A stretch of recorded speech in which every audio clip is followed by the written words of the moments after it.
ലോകം ഇന്നൊരു വിരൽ തുമ്പിൽ ഒതുങ്ങുമ്പോഴും ചുറ്റും നടക്കുന്നത് വിശ്വസിക്കാൻ പ്രയാസമുള്ള കാര്യങ്ങളാണ്. ലോകത്തിന്റെ പല കോണുകളിൽ നിന്നുള്ള അത്യന്തം കൗതുകരമായ ചില പ്രധാന വാർത്തകളാണ് ഇന്ന് ലോകയിൽ. അന്താരാഷ്ട്ര രാഷ്ട്രീയത്തിലെ വമ്പൻ സ്രാവുകൾ തമ്മിലുള്ള പോരാട്ടമാണ് ഇതിൽ പ്രധാനം. ഒരു വശത്ത് പാകിസ്ഥാനെ പീസ് ബോർഡിൽ ഉൾപ്പെടുത്തുകയും എന്നാൽ അമേരിക്കൻ വിസ നിഷേധിക്കുകയും ചെയ്യുന്ന ഡൊണാൾഡ് ട്രംപിന്റെ വിചിത്രമായ നീക്കങ്ങൾ. മറുവശത്താവട്ടെ ചൈനീസ് സൈന്യത്തിന്റെ തലപ്പത്ത് ആണവ രഹസ്യങ്ങൾ അമേരിക്കയ്ക്ക് ചോർത്തി നൽകിയെന്ന ആരോപണവുമായി പുറത്താക്കപ്പെട്ട പവർഫുൾ ജനറൽ. ഗൾഫ് നാടുകളിലേക്ക് നോക്കിയാൽ പാരമ്പര്യമായി ഒന്നിച്ചു നിന്ന സൗദിയും UAEയും ഇന്ന് സമുദ്രപാതകളുടെ ആധിപത്യത്തിനായി നേർക്കുനേർ നിൽക്കുന്ന കാഴ്ചയാണ്. ഇനി ടൂറിസത്തിന്റെ കാര്യമെടുക്കുമ്പോൾ പ്രകൃതിയും പൈതൃകവും സംരക്ഷിക്കാൻ ക്രൂയിസ് കപ്പലുകളെ പടിക്ക് പുറത്താക്കുന്ന യൂറോപ്യൻ നഗരങ്ങളെക്കുറിച്ച് നമുക്ക് സംസാരിക്കാനുണ്ട്. അവസാനമായി ഇതിനിടയിലെല്ലാം നമ്മുടെ മറവിയെ തോൽപ്പിക്കാൻ ആപ്പിൾ കൊണ്ടുവന്ന വിസ്മയിപ്പിക്കുന്ന എയർടാഗ് 2വിന്റെ വിശേഷങ്ങളും. സാങ്കേതികവിദ്യയും രാഷ്ട്രീയവും ഒത്തുചേരുന്ന ഇന്നത്തെ സ്പെഷ്യൽ എപ്പിസോഡിലേക്ക് കടക്കാം. വെൽക്കം ടു ലോക.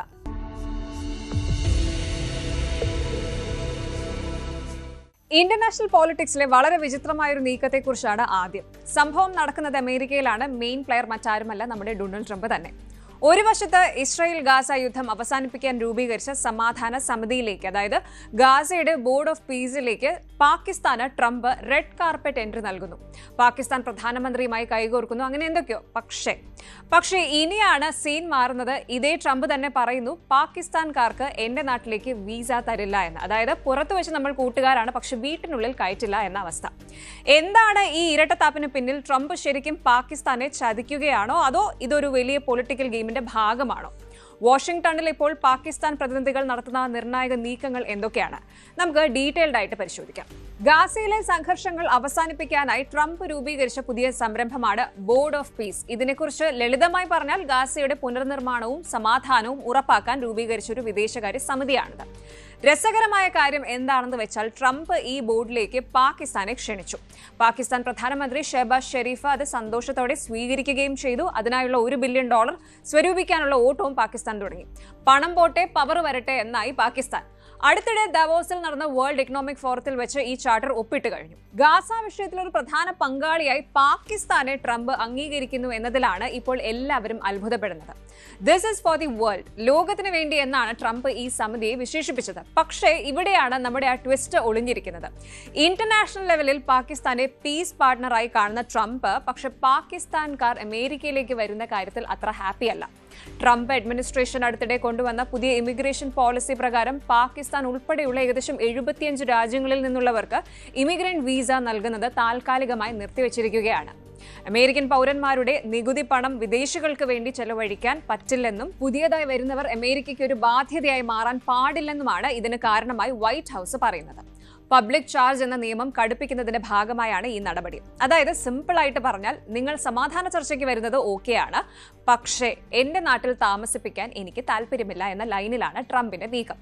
ഇങ്ങനെ ഒരു കോംപ്ലക്സ് സിറ്റുവേഷനിലാണ് ഒരു പാകിസ്ഥാനി പാർലമെന്ററി പ്രതിനിധി സംഘം ഇപ്പോൾ വാഷിംഗ്ടണിൽ എത്തിയിരിക്കുന്നത്. സെനറ്റർ സലീം മാണ്ഡവിവാലയുടെ നേതൃത്വത്തിലുള്ള സംഘം US നിയമനിർമ്മാതാക്കളുമായി ചർച്ചകൾ നടത്തി. വാഷിംഗ്ടണിലെ റേബൻ ഹൗസ് ഓഫീസ് ബിൽഡിംഗിൽ വെച്ചാണ് ഈ നിർണായകമായ ഇന്റർ പാർലമെന്ററി ഗ്രൂപ്പ് സെഷൻ നടന്നത്.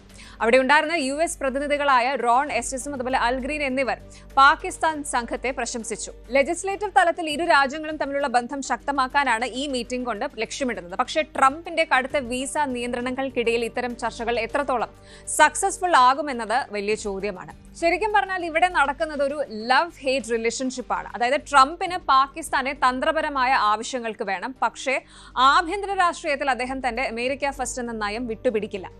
പാകിസ്ഥാനെ സംബന്ധിച്ചിടത്തോളം ഇത് വളരെ ക്രൂഷ്യൽ ആയ ഒരു സമയമാണ്. അവരുടെ എക്കണോമിക്ക് പ്രവാസികളിൽ നിന്നുള്ള പണം വളരെ അത്യാവശ്യമാണ്. അതുകൊണ്ട് തന്നെ അമേരിക്കയുമായുള്ള ഈ വിസ പ്രശ്നം പരിഹരിക്കുക എന്നത് അവർക്കൊരു വലിയ ടാസ്ക് തന്നെയാണ്. ചുരുക്കത്തിൽ പറഞ്ഞാൽ ട്രംപിന്റെ ഈ ബോർഡ് ഓഫ് പീസിൽ സീറ്റ് കിട്ടിയത് കൊണ്ട് മാത്രം പാകിസ്ഥാനികൾക്ക് അമേരിക്കൻ വിസ ഈസിയായി കിട്ടില്ല എന്ന് ഉറപ്പായി കഴിഞ്ഞു. ഈ ചർച്ചകൾ എങ്ങോട്ട് നീങ്ങുമെന്ന് നമുക്ക് കാത്തിരുന്ന് കാണാം.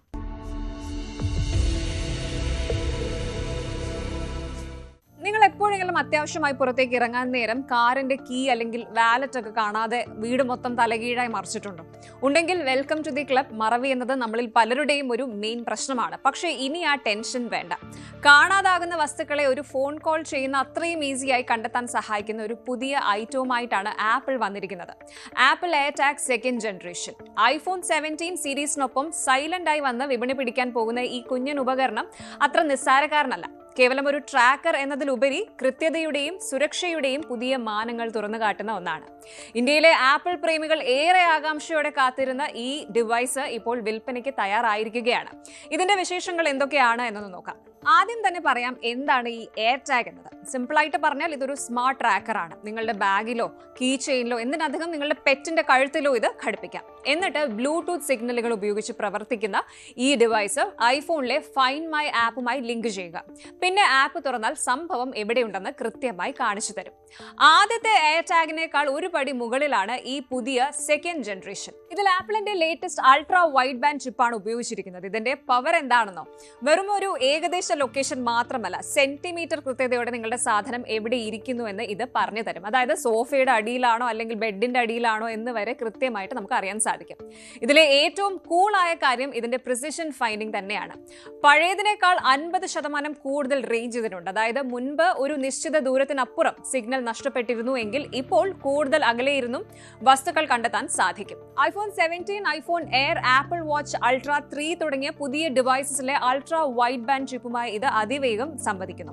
ഒരു വസ്തു തിരയുമ്പോൾ ദൃശ്യപരമായും, അതായത് വിഷ്വലിയും ശബ്ദത്തിലൂടെയും അതുപോലെ വൈബ്രേഷനിലൂടെയും ഇത് നമ്മെ ഡയറക്റ്റ് ചെയ്യും. ഉദാഹരണത്തിന് നമ്മുടെ വീടിന്റെ ഏതെങ്കിലും ഒരു മൂലയിൽ ഒരു കീ ഇരിപ്പുണ്ടെങ്കിൽ ഐഫോൺ സ്ക്രീനിൽ ഒരു ആരോ തെളിയുകയും അത് ഏത് ദിശയിലേക്കാണ് പോകേണ്ടതെന്ന് കൃത്യമായി കാണിച്ചു തരികയും ചെയ്യും.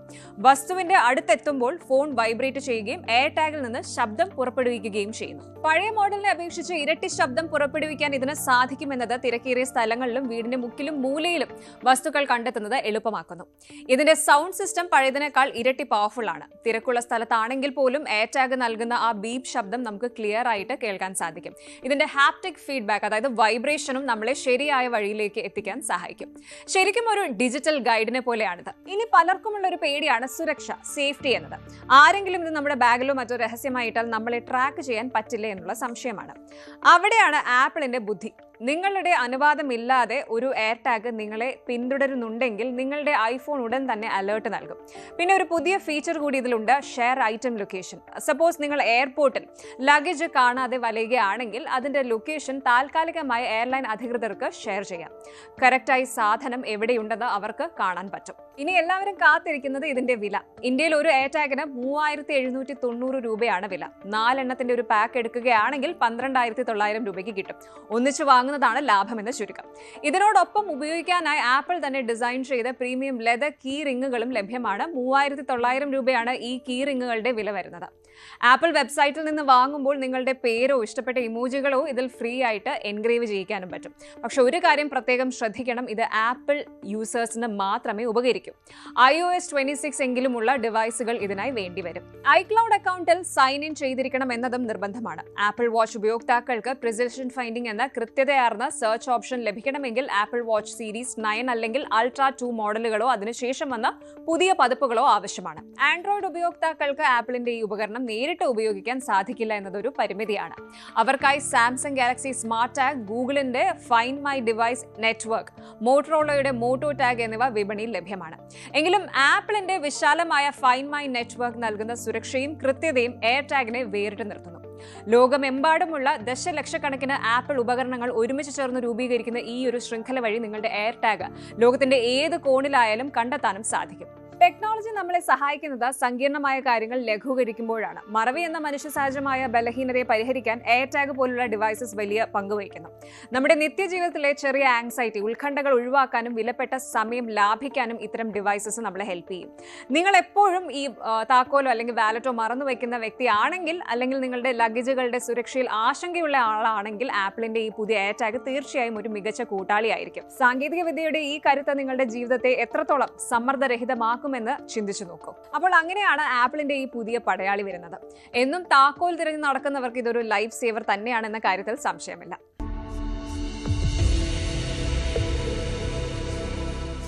നിങ്ങളൊരു യൂറോപ്പ് യാത്ര പ്ലാൻ ചെയ്യുന്നുണ്ടോ?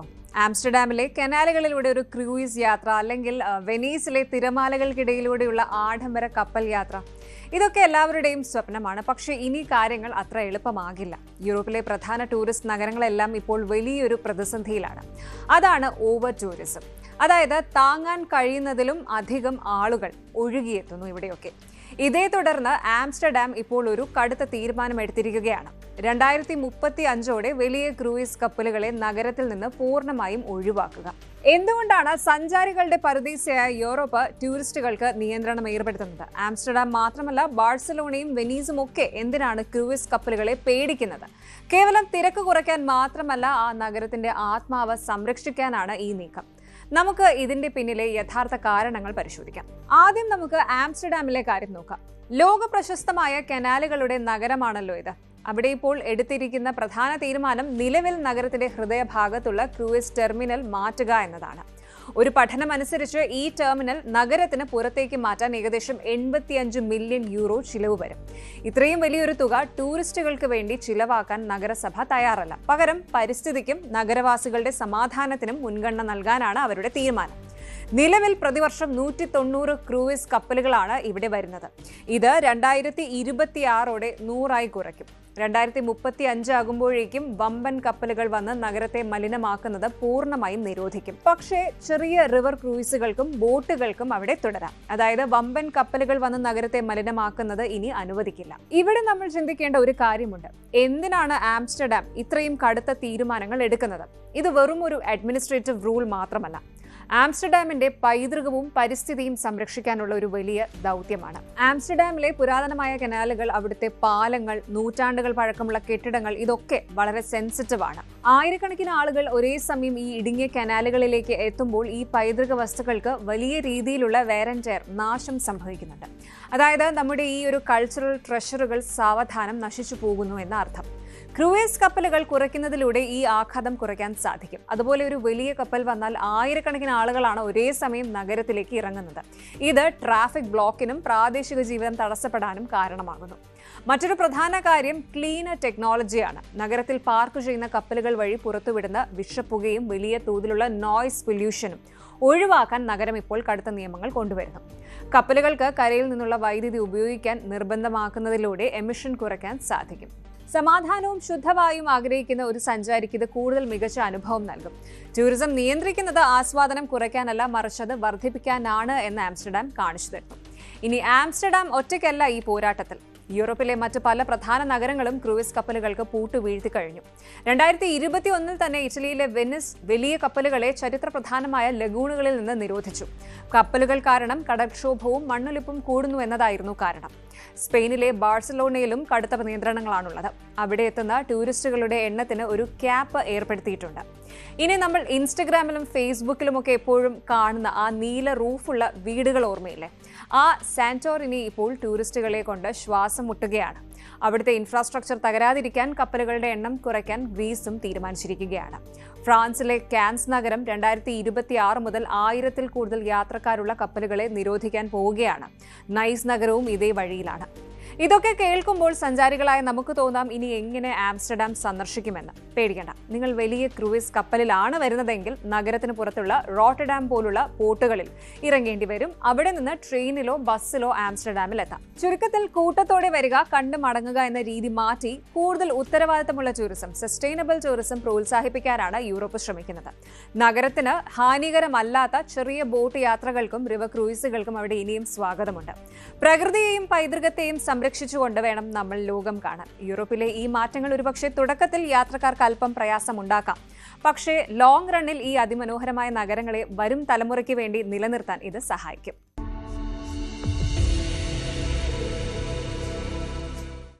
ചൈനയിൽ നിന്ന് ഇപ്പോൾ പുറത്തു വരുന്നത് ലോകത്തെ ഞെട്ടിക്കുന്ന വാർത്തകളാണ്. ചൈനീസ് സൈന്യത്തിന്റെ തലപ്പത്ത് ഒരു വൻ ശുദ്ധികലശം നടക്കുകയാണ്. ചൈനയിലെ ഏറ്റവും പവർഫുള്ളായ സൈനിക ജനറൽ ഷി ജിൻപിങ്ങിന്റെ വലം കൈ എന്ന് അറിയപ്പെട്ടിരുന്ന ജനറൽ ഷാങ് യുക്സിയ ഇപ്പോൾ നിരീക്ഷണത്തിലാണ്. വെറും ഒരു അച്ചടക്ക നടപടിയല്ല, മറിച്ച് ചൈനയുടെ ആണവ രഹസ്യങ്ങൾ ശത്രുരാജ്യമായ അമേരിക്കയ്ക്ക് വിറ്റുവെന്ന അതിഗുരുതരമായ ആരോപണമാണ് ഉയരുന്നത്. ഷാങ് യുക്സിയക്കെതിരെ ഗുരുതരമായ അച്ചടക്ക ലംഘനത്തിനും നിയമലംഘനത്തിനും ചൈന അന്വേഷണം പ്രഖ്യാപിച്ചിരിക്കുകയാണ്. പ്രസിഡന്റ് ഷി ജിൻപിങ്ങിന് താഴെ ചൈനീസ് സൈന്യത്തിലെ ഏറ്റവും ഉയർന്ന പദവിയിലിരുന്ന വ്യക്തിയാണ് ഷാങ്. ഷി ജിൻപിങ്ങിന് ഇത്രയും പ്രിയപ്പെട്ട ഒരാൾ എങ്ങനെ ചൈനയുടെ ശത്രുവായി മാറി? ചൈനീസ് സൈന്യം ഇപ്പോൾ നേരിടുന്ന ഈ കടുത്ത പ്രതിസന്ധിയുടെ പിന്നിലെ അണിയറ രഹസ്യങ്ങൾ എന്തൊക്കെയാണ്? നമുക്ക് നോക്കാം. ആദ്യം നമുക്ക് ഈ ഷാങ് യുക്സിയ ആരാണ് എന്നൊന്ന് നോക്കാം. ചൈനയുടെ സായുധ സേനയെ നിയന്ത്രിക്കുന്ന സെൻട്രൽ മിലിറ്ററി കമ്മീഷൻ CMCയുടെ വൈസ് ചെയർമാൻ ആയിരുന്നു ഇദ്ദേഹം. സാധാരണക്കാർക്ക് മനസ്സിലാകുന്ന രീതിയിൽ പറഞ്ഞാൽ ചൈനീസ് പ്രസിഡന്റ് ഷി ജിൻപിങ് കഴിഞ്ഞാൽ സൈന്യത്തിൽ ഏറ്റവും കൂടുതൽ അധികാരമുള്ള വ്യക്തിയായിരുന്നു ഇയാൾ. വർഷങ്ങളായി ഷി ജിൻപിങ്ങിന്റെ വിശ്വസ്തനായിരുന്നു ഷാങ്. ഇരുവരുടെയും കുടുംബങ്ങൾ തമ്മിൽ പഴയകാലം മുതലേ വലിയ ബന്ധമുണ്ട്. അതുകൊണ്ട് തന്നെ ഷാങ്ങിനെതിരെയുള്ള ഈ നീക്കം അന്താരാഷ്ട്ര തലത്തിൽ വലിയ ചർച്ചയായി മാറിക്കഴിഞ്ഞു. സെൻട്രൽ മിലിറ്ററി കമ്മീഷന്റെ വൈസ് ചെയർമാൻമാരിൽ ഒരാളായ ഷാങ്ങിനൊപ്പം കമ്മീഷൻ അംഗം ജനറൽ ലിയു ഷെങ്ലിയും അന്വേഷണം നേരിടുന്നുണ്ട്. ഇതോടെ 6 അംഗ സൈനിക കമ്മീഷനിൽ ഒരാൾ മാത്രമാണ് ഇപ്പോൾ പുറത്താകാത്തതായി അവശേഷിക്കുന്നത്. ചൈനീസ് പീപ്പിൾസ് റിപ്പബ്ലിക്കിന്റെ ചരിത്രത്തിലെ തന്നെ ഏറ്റവും വലിയ സൈനിക ശുദ്ധീകരണമാണ് ഇത് എന്നാണ് നിരീക്ഷകർ വിലയിരുത്തുന്നത്. ഇനിയുള്ള ചോദ്യം ഇതാണ്: എന്താണ് ജനറൽ ഷാങ്ങിന്റെ ഈ ഒരു പതനത്തിന് കാരണം? കഴിഞ്ഞ ശനിയാഴ്ച ചൈനീസ് പ്രതിരോധ മന്ത്രാലയം പുറത്തുവിട്ട സ്റ്റേറ്റ്മെന്റിൽ പറയുന്നത് ഗുരുതരമായ നിയമലംഘനങ്ങളും അച്ചടക്കമില്ലായ്മയും ഷാങ്ങിന്റെ ഭാഗത്തു നിന്നുണ്ടായി എന്നാണ്. പക്ഷേ ഇതിന് പിന്നിൽ അതിഭീകരമായ ഒരു സ്പൈ സ്റ്റോറി ഉണ്ട് എന്നാണ് റിപ്പോർട്ടുകൾ സൂചിപ്പിക്കുന്നത്. ചൈനയുടെ ഏറ്റവും വലിയ സുരക്ഷാ രഹസ്യങ്ങളായ ആണവായുധങ്ങളെക്കുറിച്ചുള്ള വിവരങ്ങൾ ഷാങ് അമേരിക്കയ്ക്ക് ചോർത്തി നൽകി എന്നതാണ് പ്രധാന ആരോപണം.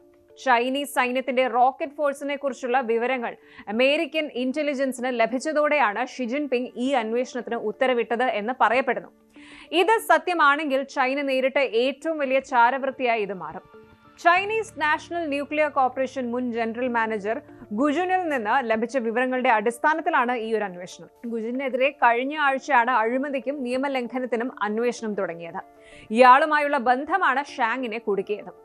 അഴിമതിക്കെതിരെ വിട്ടുവീഴ്ചയില്ലാത്ത സമീപനമാണ് പാർട്ടി സ്വീകരിക്കുന്നതെന്ന് വാഷിംഗ്ടണിലെ ചൈനീസ് എംബസി വക്താവ് ലിയു പെങ്യു പറയുന്നു. ഷി ജിൻപിങ്ങിനെ പോലെ തന്നെ ചൈനയിലെ വിപ്ലവ നേതാക്കളുടെ പിൻതലമുറക്കാരനാണ് ഷാങ്ങും. ഷിയുടെ പിതാവിനൊപ്പം പണ്ട് ഒന്നിച്ചു പോരാടിയ വ്യക്തിയായിരുന്നു ഷാങ്ങിന്റെ പിതാവും. ഇത്രയും അടുത്ത ബന്ധമുള്ള ഒരാൾക്കെതിരെയുള്ള നടപടി ചൈനീസ് സൈന്യത്തിൽ വലിയ ചർച്ചയായിട്ടുണ്ട്. മുൻ പ്രതിരോധ മന്ത്രി ലി ഷാങ് ഫുവിനെ പ്രോത്സാഹിപ്പിക്കുന്നതിനായി ഷാങ് കൈക്കൂലി വാങ്ങിയെന്ന ആരോപണവും ഇതോടൊപ്പം ഉയരുന്നുണ്ട്. അഴിമതി ആരോപണങ്ങളെ തുടർന്ന് ലി ഷാങ് ഫുവിനെ 2024 പാർട്ടിയിൽ നിന്ന് പുറത്താക്കിയിരുന്നു. ഇനി ഈ ഒരു കഥയ്ക്ക് മറ്റൊരു വശം കൂടിയുണ്ട്. ഷി ജിൻപിങ് തന്റെ അധികാരത്തിന് ഭീഷണിയാകുമെന്ന് തോന്നുന്നവരെയെല്ലാം ഓരോന്നോരോന്നായി വെട്ടി നിരത്തുകയാണോ? ഈ അടുത്ത കാലത്തായി ചൈനയുടെ വിദേശകാര്യ മന്ത്രിയെയും പ്രതിരോധ മന്ത്രിയും നമ്മൾ കാണാതായിരുന്നു. അവരെല്ലാം പിന്നീട് അഴിമതി ആരോപണത്തിന്റെ പേരിൽ പുറത്തായി. ഇപ്പോൾ ജനറൽ ഷാങ്ങിനെ കൂടി മാറ്റുന്നതോടെ ചൈനീസ് സൈന്യത്തിന്റെ മുഴുവൻ അധികാരവും ഷി ജിൻപിങ്ങിന്റെ കയ്യിൽ മാത്രമായി ഒതുങ്ങുകയാണ്. സെൻട്രൽ മിലിറ്ററി കമ്മീഷനിൽ 6 യൂണിഫോം ധരിച്ച അംഗങ്ങളാണ് ഉണ്ടായിരുന്നത്. ഇപ്പോൾ വെറും ഒരാളായി കുറഞ്ഞിരിക്കുകയാണ്. ആ ഒരാൾ ഹാങ് ഷിങ്മിൻ ആണ്. ബാക്കിയുള്ളവരെല്ലാം ഒന്നുകിൽ പുറത്താക്കപ്പെട്ടു അല്ലെങ്കിൽ നിരീക്ഷണത്തിലാണ്. അങ്ങനെ ചൈനീസ് സൈന്യം ഇപ്പോൾ വലിയൊരു കുഴപ്പത്തിലാണ്. സൈന്യത്തിന്റെ തലപ്പത്തുള്ളവർക്കിടയിൽ പരസ്പര വിശ്വാസം ഇല്ലാതായിരിക്കുന്നു. ഇത് ചൈനയുടെ പ്രതിരോധ ശേഷിയെ ബാധിക്കുമോ എന്നതാണ് ലോകം ഉറ്റുനോക്കുന്നത്. ഷി ജിൻപിങ് സൈന്യത്തെ തന്റെ വരുതിയിൽ നിർത്താൻ ശ്രമിക്കുമ്പോൾ ഉള്ളിൽ നിന്ന് തന്നെ ഒരു പൊട്ടിത്തെറി ഉണ്ടാകുമോ എന്നാണ് പാശ്ചാത്യ രാജ്യങ്ങൾ സംശയിക്കുന്നത്.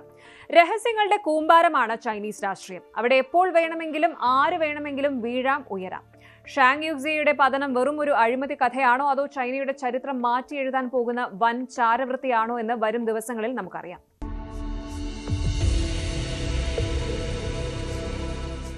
ഗൾഫ് നാടുകൾ എന്ന് കേൾക്കുമ്പോൾ നമ്മുടെ മനസ്സിൽ ആദ്യം വരുന്നത് അവിടുത്തെ ഷെയ്ഖുമാർ തമ്മിലുള്ള ഗാഢമായ സൗഹൃദവും ഐക്യവുമാണ്. പക്ഷേ ആ തിളക്കമുള്ള മുഖപടത്തിന് പിന്നിൽ ഇപ്പോൾ ഒരു വലിയ വടംവലി നടക്കുന്നുണ്ടെന്ന് പറഞ്ഞാൽ നിങ്ങൾക്ക് വിശ്വസിക്കാൻ സാധിക്കുമോ? ഒരു കാലത്ത് ഗുരുവും ശിഷ്യനും എന്ന് അറിയപ്പെട്ടിരുന്ന സൗദി അറേബ്യയും യുണൈറ്റഡ് അറബ് എമിറേറ്റ്സും ഇന്ന് ചെങ്കടലിന്റെ ആധിപത്യത്തിന് വേണ്ടി നേർക്കുനേർ കൊമ്പ് കോർക്കുകയാണ്. പശ്ചിമേഷ്യയുടെ ബോസ് ആര് എന്ന ചോദ്യത്തിന് ഉത്തരം തേടിയുള്ള ഈ ഒരു പോരാട്ടം വെറും ഒരു ഈഗോ ക്ലാഷ് അല്ല, മറിച്ച് ലോക വ്യാപാര പാതകളെ നിയന്ത്രിക്കാനുള്ള മാസ്റ്റർ പ്ലാൻ ആണ്. സൗദി രാജകുമാരൻ മുഹമ്മദ് ബിൻ സൽമാനും UAE president Sheikh Muhammad bin സായിദും തമ്മിലുള്ള ഈ ബിഗ് ഗെയിം എങ്ങനെയാണ് ഗൾഫിന്റെ ഭാവിയെ ബാധിക്കുന്നത് പരിശോധിക്കാം. സംഗതി തുടങ്ങുന്നത് യമനിലെ ആഭ്യന്തര യുദ്ധത്തിൽ നിന്നാണ്. ഹൂതികൾക്കെതിരെ ഒന്നിച്ചു പോരാടിയ ഇവർ ഇന്ന് യമനിൽ 2 തട്ടിലാണ്.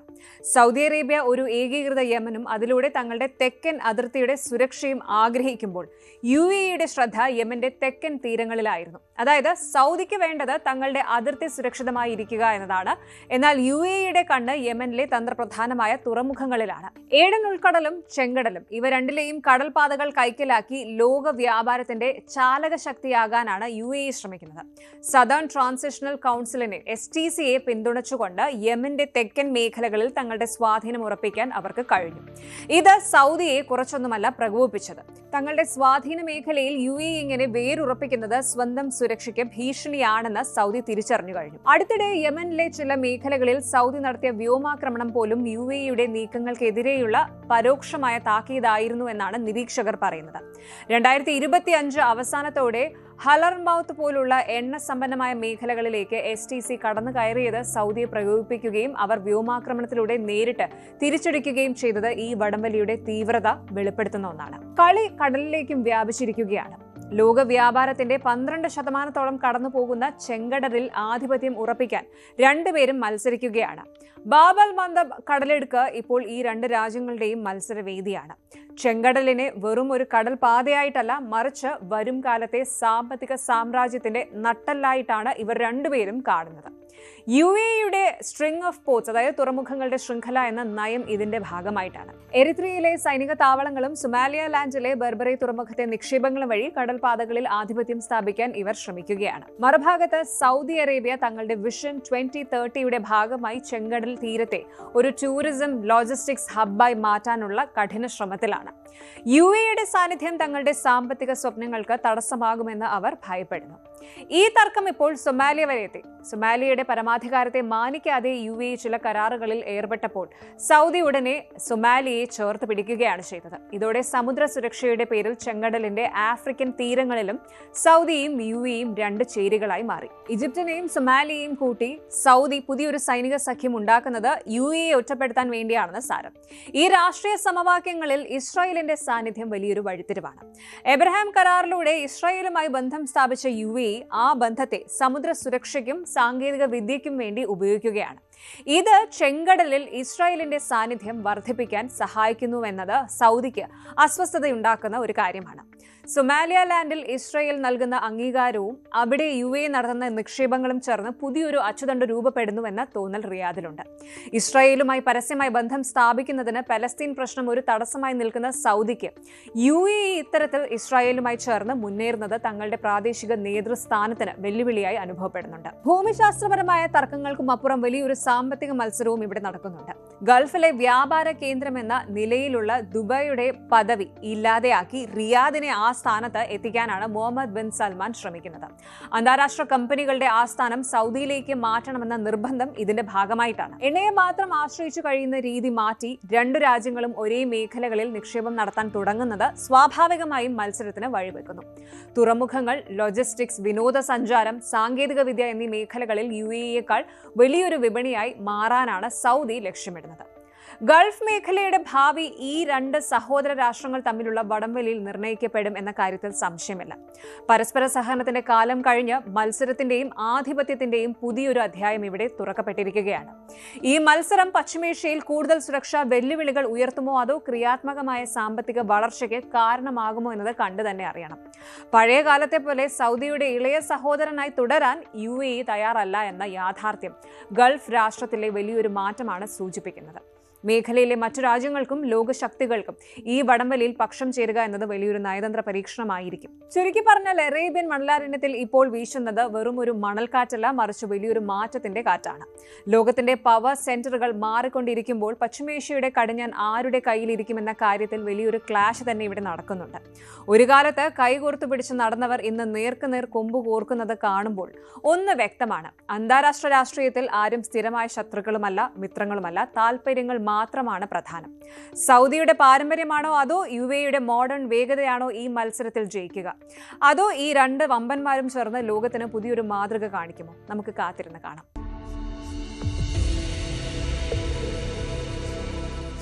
ഈ വാർത്തകളൊക്കെ വിരൽ ചൂണ്ടുന്നത് ഒരു വലിയ സത്യത്തിലേക്കാണ്. മാറ്റങ്ങൾ മാത്രമാണ് ലോകത്ത് സ്ഥിരമായിട്ടുള്ളത്. അത് ഗൾഫിലെയും ചൈനയിലെയും അധികാര വടംവലികളായാലും ട്രംപിന്റെ നയതന്ത്രപരമായ നീക്കങ്ങളായാലും എല്ലാം ഒരു വലിയ പരിണാമത്തിന്റെ ഭാഗമാണ്. ലോകം വലിയ മാറ്റങ്ങളിലൂടെയാണ് കടന്നു പോകുന്നത്. രാഷ്ട്രീയ തർക്കങ്ങളും വിസ നയതന്ത്രങ്ങളും ഒരു വശത്ത് നടക്കുമ്പോഴും പരിസ്ഥിതിയെ സംരക്ഷിക്കാനുള്ള യൂറോപ്പിന്റെ തീരുമാനവും മനുഷ്യജീവിതം എളുപ്പമാക്കുന്ന ആപ്പിളിന്റെ പുതിയ സാങ്കേതിക വിദ്യകളും നമുക്ക് നൽകുന്നത് വലിയ പ്രതീക്ഷകളാണ്. വെല്ലുവിളികൾ എന്ത് തന്നെയായാലും കൂടുതൽ സുരക്ഷിതവും സുസ്ഥിരവുമായ ഒരു ഭാവിയിലേക്കാണ് ഓരോരുത്തരും ചുവടുവെക്കുന്നത്. ഓരോ ചുവടും നല്ല നാളേക്കാകട്ടെ എന്ന് പ്രത്യാശിക്കാം. Good night.